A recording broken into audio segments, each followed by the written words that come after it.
unbiased mind, you will go out of here possibly with a chance to make yourself a better person.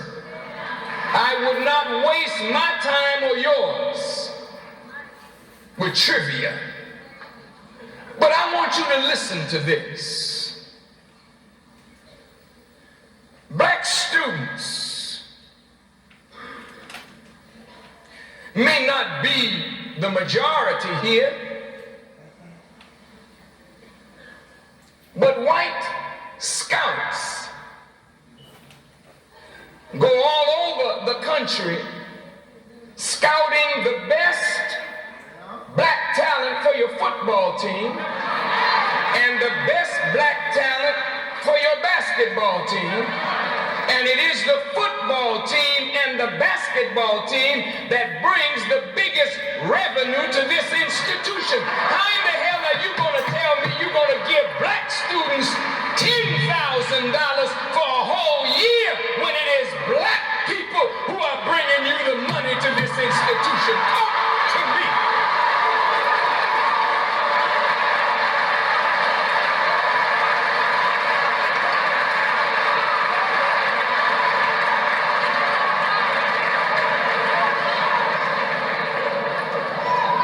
People pay money to see the Illini. The who? The Redbirds.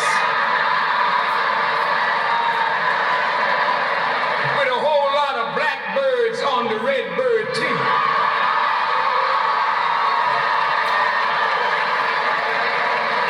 So, we're not asking for more than we should have, but what the black students should demand is their fair share.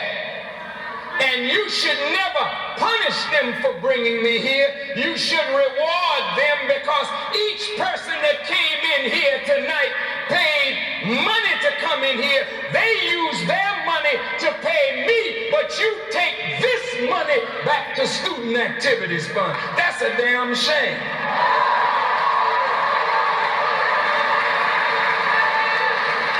You're not only wicked, but you're thieves, robbers.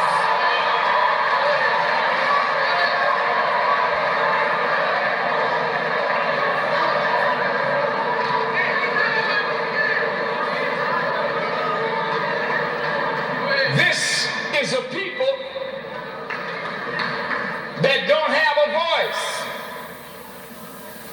And every time they get a voice, that voice is stilled by the powers that be, because they fear a voice that they don't control, that black people are listening to.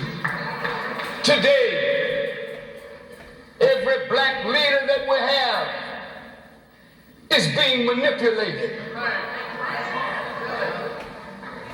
So that today we have a beautiful mayor in New York, Mayor Dinkins, and the governor in Virginia, Governor Wilder, and a mayor in Seattle, and a new mayor in Cleveland, and a new mayor in Hartford, and we applaud. And when they write of these black men, they say, these are the new politicians. They are non-threatening. What does that mean? If I am threatening, for what? I don't shoot anybody. I haven't robbed anybody. I'm not planning to.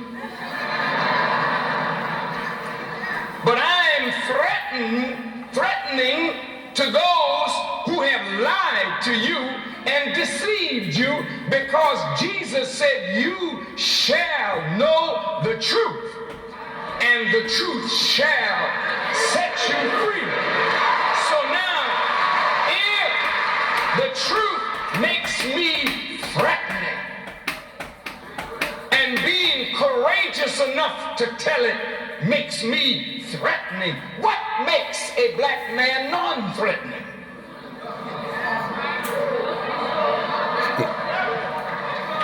Then if he's non-threatening, he don't belong to you. If he's non-threatening, he's their man, not your man. He looks like you, but he works for them. And that's a hell of a condition to be in. To have a man that you put your hope in because he comes from your people. But he's not working for his people. There is not an Italian here, not a Greek here, not a Polish person, a Jewish person, an Irish person here who would vote for an Irish, an Italian, or a Jew to go anywhere if they didn't represent Jewish or Italian or Irish interests. You know that to be the fact. Why should we then settle for non-threatening politicians who rule and guide for others and do not stand for us when we are the majority who have elected them?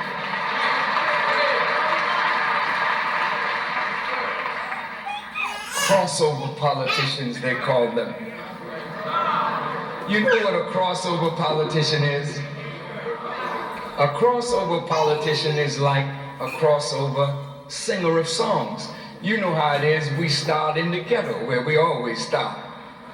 And we start in those honky-tonk joints where we always start.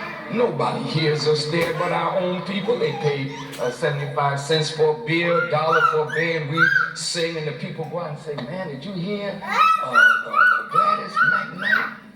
Or Gladys Knight? And the Pips? They are something.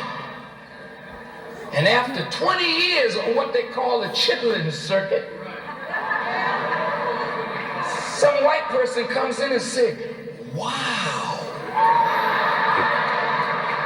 And just like they discovered America with a whole country full of Indians, just like they discovered Australia with the Aborigines there, they discovered Gladys Knight. They discovered Stevie Wonder. They discovered, and then when they discover us, that's when we're known. You see? Farrakhan has been speaking to black people for 36, going on 37 years. Now, I didn't get discovered.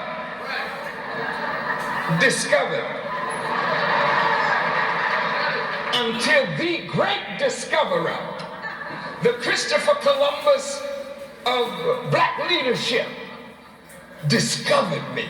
I happened to be walking behind the Reverend Jackson, who had just a few years ago been discovered.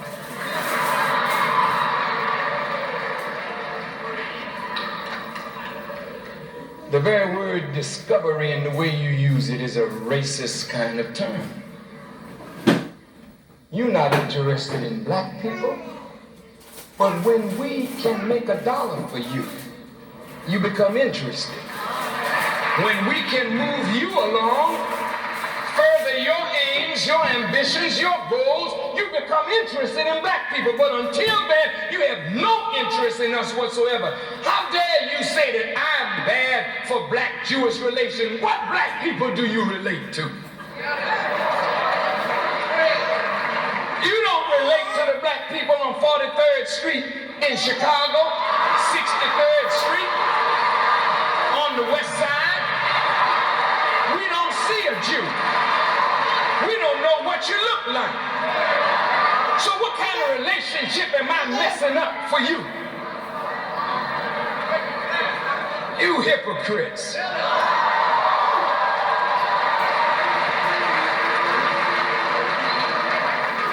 If you set up a black organization, somebody white knocking at the door, let me in.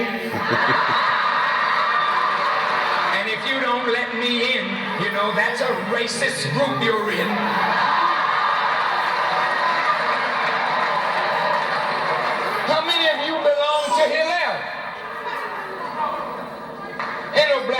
belong to that, do you? Why not?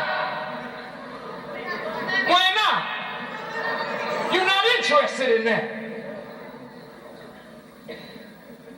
You mean to tell me black people cannot have a black organization that speaks to black concerns without white folk in it? That's racism? Please. Yes, you're all practicing reverse racism.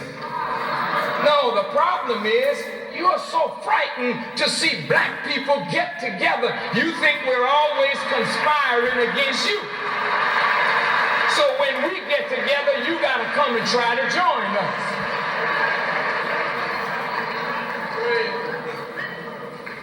That's not my subject. I didn't come here to say that. But I just wanted to ventilate some of these things that are on my heart for these hypocrites that write in the newspaper about Farrakhan. You don't know me. You don't know me well enough.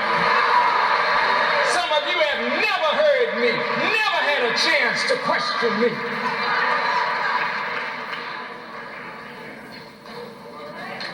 But I'm here tonight, thanks to these students.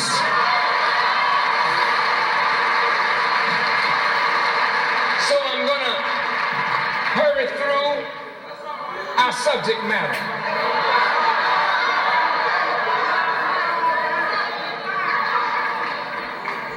But if you will listen to me,